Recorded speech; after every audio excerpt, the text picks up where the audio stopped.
네, SBS 사랑방 함께하고 계십니다. 매주 화요일은 우리의 일상, 특히 일터에서의 삶과 선택을 함께 좀 돌아봅니다.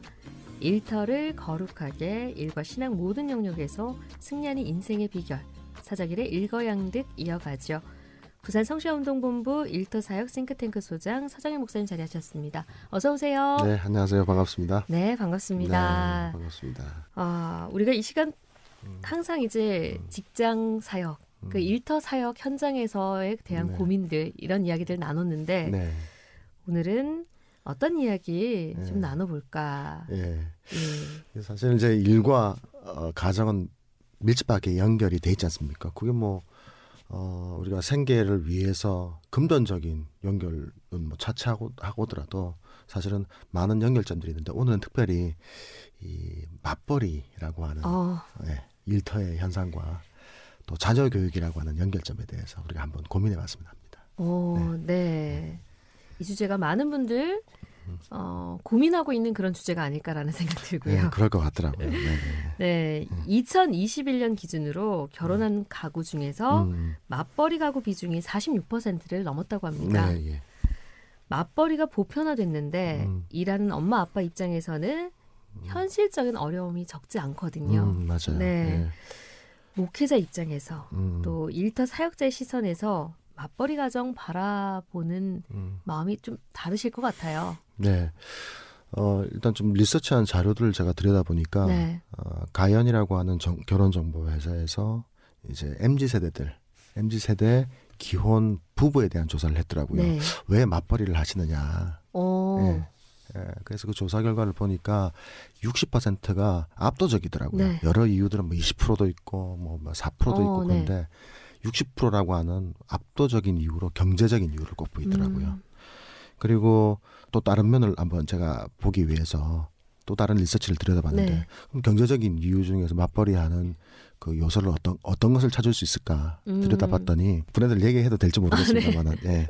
일단 윤땡땡이라고 하죠. 네. 예. 그 교육기관에서 조사를 한 겁니다. 부모님들 조사해 보니까 81% 이상인 분들이 지금 이제 금리도 오르고 인플레이션 압박도 있다 보니까 모두 가계 지출을 줄이신다고 하시더라고요. 네. 근데 그럼에도 불구하고 사교육비는 절대 줄이지 않겠다라고 얘기하시는 응답자가 70%가 넘더라고요. 네, 그러니까 80% 넘는 분들이 우리 생활비를 줄여야 된다라고 말씀하신 분들이지 않습니까? 그분들이. 근데 그분들 중에 또 70%는 80%가 아닙니다. 전체 인원 중에서 70% 넘는 인원들이 그러나 사교육비는 우리가 줄일 이유가 없다. 이렇게 응답을 하셨대요. 와. 그래서 이 두 개 리서치를 한번 대입해서 결론을 내보면 네. 맞벌이의 중요한 이유는 사교육비를 벌기 위한 이유가 될 수도 있다라고 결론을 낼 수 있을 것 같아요. 그래서 예, 우리가 주변에 보면 뭐 이런 얘기도 하지 않습니까? 집에서 노느니 주부분들 중에 이렇게 학원비라도 벌자. 그런 분들 많아요. 그런 분들 계시죠. 네. 예, 그래서 그런 현상들이 실제 구현될 수 있겠다. 실제 보편적인 한국의 현상일 수도 있겠다. 맞벌이 현상에서 이렇게 좀 우리가 추측할 수 있을 것 같아요. 실제 이게 통계청 자료를 보니까 작년에 우리 사교육비가 26조래요. 예, 우리가 잘 아는 일상에서 우리가 잘 쓰고 있는 그 쿠X 네. 온라인 플랫폼이지 않습니까? 예. 그 업체의 작년 한 해 매출이 26조래요. 예, 그러니까 어마어마한 시장이죠. 이게 그런 상황이다 보니까 실제 통계청 자료에 근거한 1인당 가정에서의 사교육비 지출의 부담이 현실적으로 다가올 수 있을 것 같아요. 예. 그러니까 작년 통계청 22년 자료를 보니까 무려 21년에 비해서 사교육비 그 금액이 10%가 증가했대요. 큰 수치죠. 1년 네. 만에. 그리고 초중고 학생들 다 따져보니까 평균 1인당 학생이 드는 그 사교육 비용이 교육비가 아닙니다. 사교육 비용이 40만 원이 넘어간다고 하네요. 네, 그리고 좀 더 현실적으로 조사에 참석했던 그 학생들 중에 고등학생들은 70만 원이 넘어간답니다. 평균이. 그러니까 사실은 뭐 간접비, 학원 갈 때 간식도 먹어야 되죠. 뭐 그렇죠. 그렇죠. 교통비도 있어야 될 수도 있죠. 그러니까 또 식대도 써야 될 수도 있고. 그러면은 현실적으로 최소한 2인 뭐 이렇게 학생 수가 2인인 가정이라면 뭐 우리가 주변에서 200, 300 정도 사교육비가 든다라는 얘기가 현실화가 될 수 있다는 것 아니겠습니까? 그러네요. 그러니까 이게 이 맞벌이와 자녀 교육의 문제가 연결이 안 될 수가 없겠죠. 예. 그래서 오늘 예. 주제가 맞벌이. 예.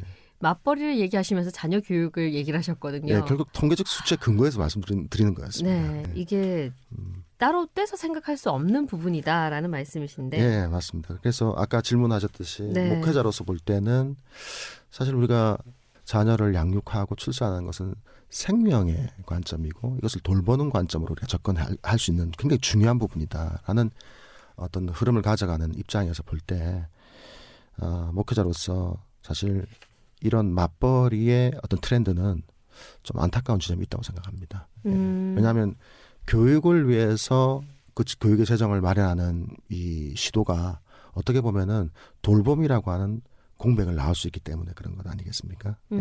그리고 또 그런 목회자의 관점도 있고 또 일터 사역자로서 볼 때 주부가 하는 일은 일이 아닌가 그런 관점에서도 아쉬움은 있어요. 네. 사실 금전적으로 이렇게 일터에 나가서 금전적인 수익을 벌어들이는 것도 일이지만 이렇게 노동으로 이렇게 금액이 환산되지 않았을 뿐이지 사실 주부분들께서 하시는 일은 더 큰 가치가 있을 수 있다고 생각을 하거든요. 네. 근데 그게 폄하됐다는 것이 그리고 그 과정에는 가족을 돌보는 굉장히 중요한 목적이 있지 않습니까? 특히 자녀들 네. 생명을 돌보는 거니까 그런 노동의 가치에 대한 폄하가 있다는 측면에서는 굉장히 일터 사역자로서 볼 때 아쉬움이 있다는 겁니다. 네. 우선은 목회자 입장에서도 그렇고요. 일터 사역자의 입장에서도 아쉬운 부분은 있다라고 공통적으로 말씀을 하셨어요. 네, 맞습니다. 네. 이 맞벌이가 비성경적이다라고 여기는 분들도 있으신 것 같더라고요. 네, 그런 분도 있을 수 있죠. 가능하면 엄마는 집에서 육아에 전념하며 음. 네, 최선을 다해서 가족을 돌보는 것이 네. 하나님의 뜻에 더 부합한다. 네, 이런 의미인 것 같은데 네, 네. 목사님 개인적으로 어떻게 보시는지요? 전반적으로 동의하면서도 좀 반대하는 입장도 있습니다. 이제 저는 이제 그 가정에서의 주부로서의 일에 있어서 좀 분리했으면 하는 두 가지 영역이 있다고 생각해요. 하나는 가사 노동이 있고요. 네. 또 하나는 돌봄이라고 하는 영역이 네. 있는 것 같습니다.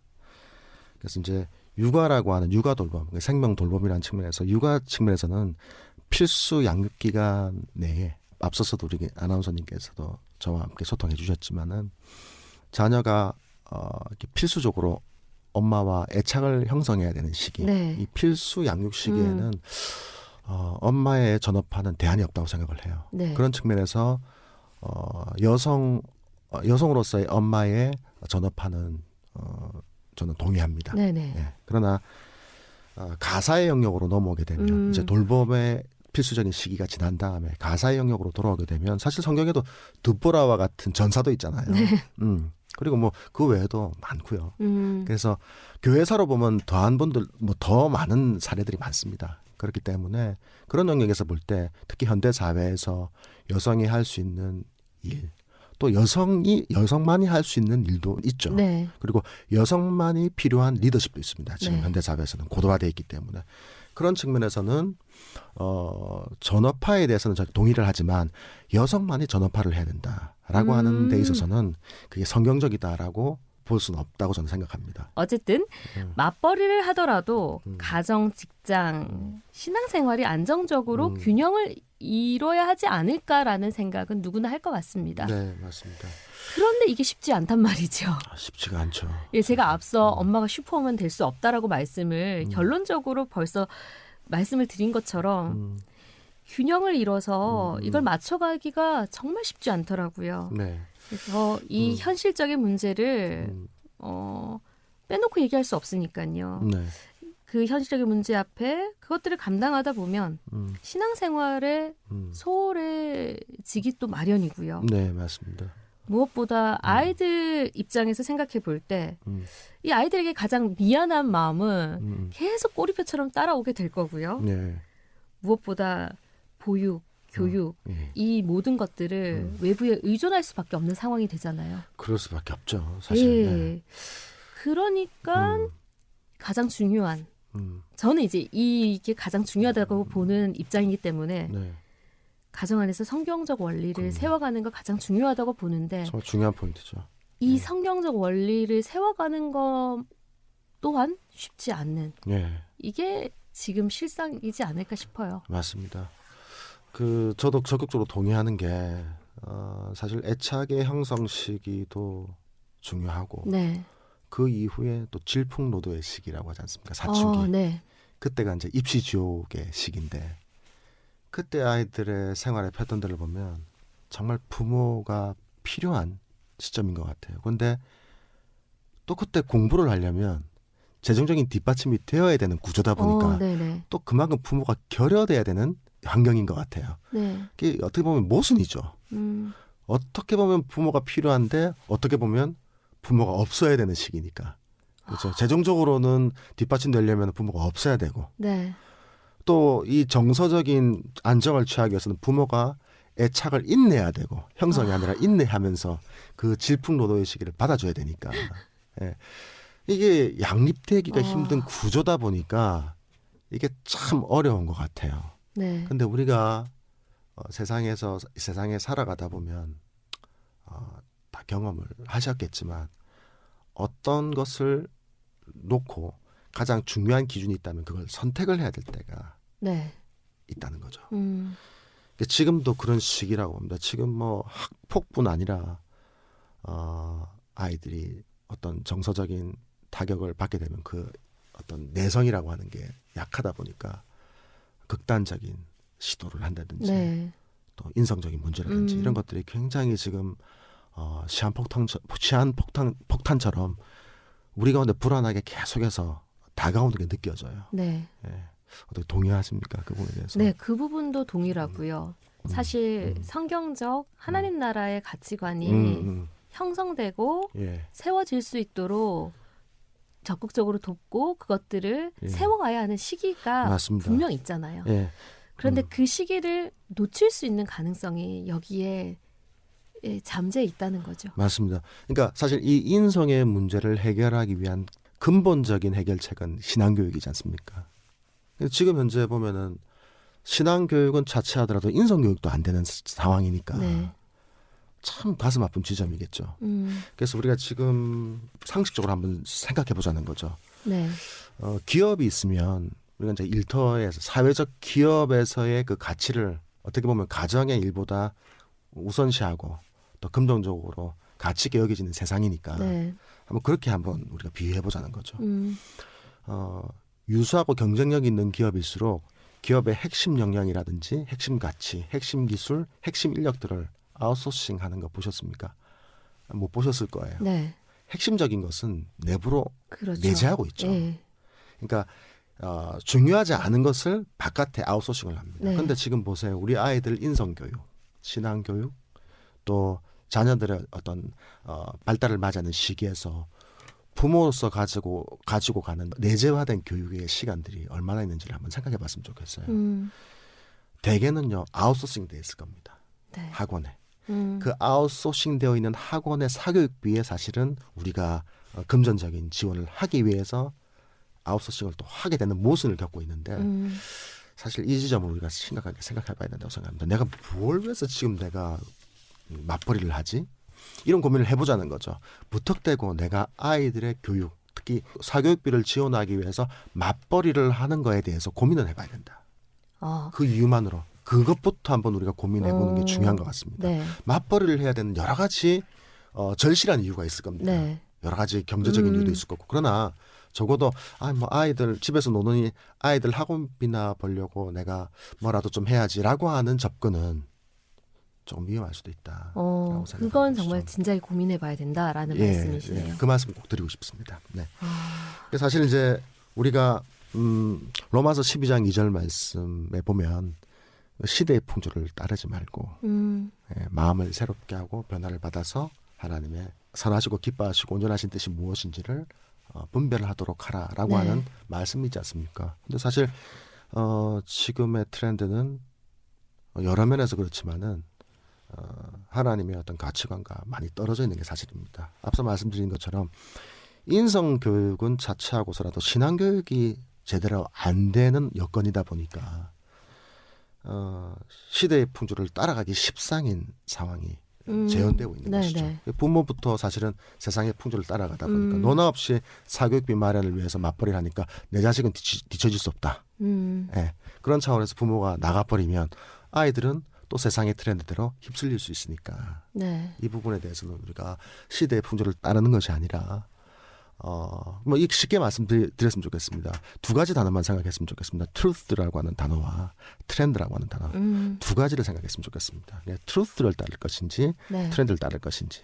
근데 이 트렌드, 그러니까 이 지금 사교육의 트렌드, 그것과 맞물려 있는 맞벌이의 트렌드는 우리가 truth의 관점에서 한번 짚고 넘어가야 될 필요가 있다 생각하는 겁니다. 네. 그런 얘기들을 나누거든요. 가끔씩 이제 그나이 친구 엄마들이랑 네.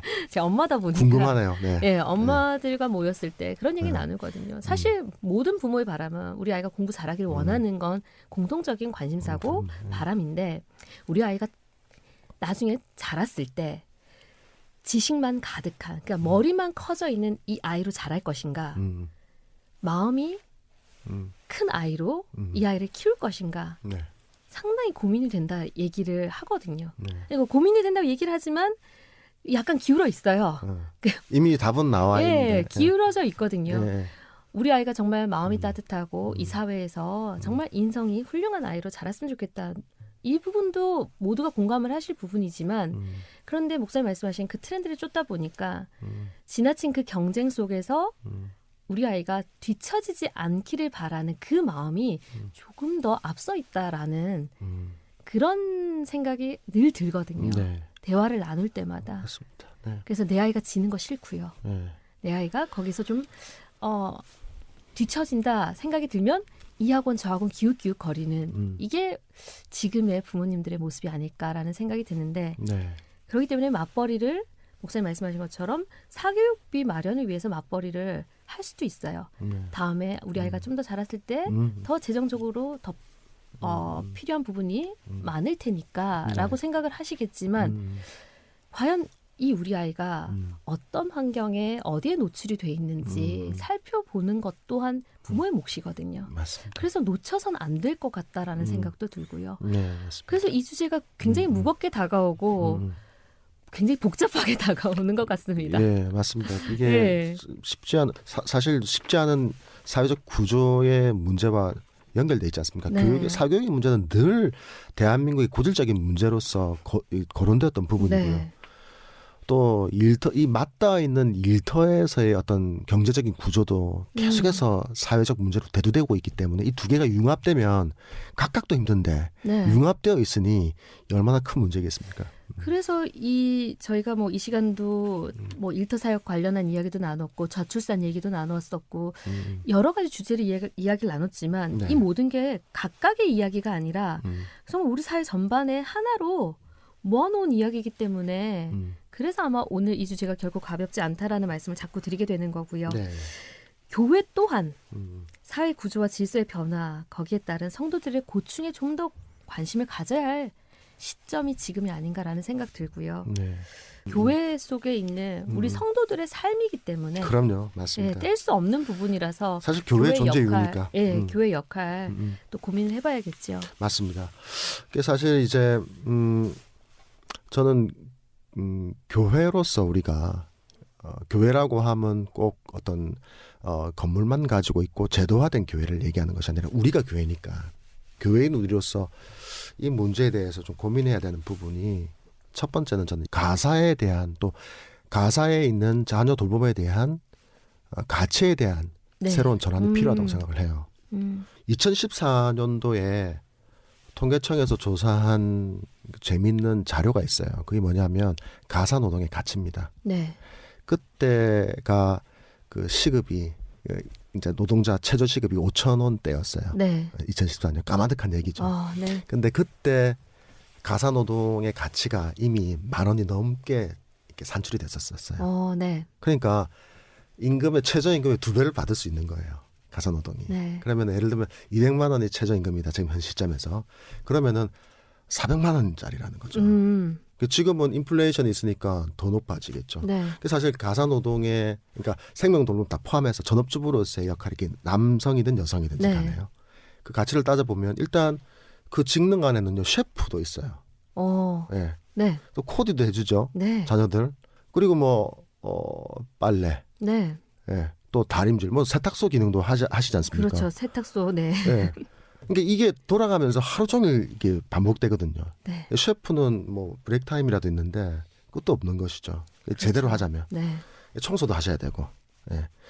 그러니까 이 노동 가치가 400만 원 저는 싸다고 생각해요. 저도 그렇게 생각합니다. 예. 셰프 한 분 고용해도 400만 원 이상 주셔야 되지 않겠습니까? 전속으로 하면. 코로나를 월급을. 보내면서 그렇죠. 네. 교사 역할도 합니다. 네, 그렇기 때문에 이게 정말 가사에 대한 가치 전환, 네. 이거 굉장히 중요할 것 같습니다. 정말 필요하다고 네. 생각합니다. 그래서 교회는요, 제일 먼저 해야 될 일이 전업주부에 대한 존중이 필요하다. 네. 예. 예. 존중. 정말 네. 존경해야 된다. 예. 왜냐하면 힘들어요. 그리고 저도 제 경험을 말씀드릴게요. 저도 아이들 육아가 힘들어서 일 핑계 대고 나오는 경우가 있었어요. 네, 저희 예. 집에도 있는 것 같습니다. 그렇습니까? 네. 예. 하여튼 저도 죄송한데. 예. 네. 예, 그만큼 이제 적용을 해보자면 우리 모두가 아이를 키우는 것, 가사 노동하는 것 어려운 줄 안다는 거예요. 그래서 비금전적으로 가치가 매겨지지 않았다고 해서 그것을 폄하하거나 쉽게 보면 절대 안 된다고 생각합니다. 네.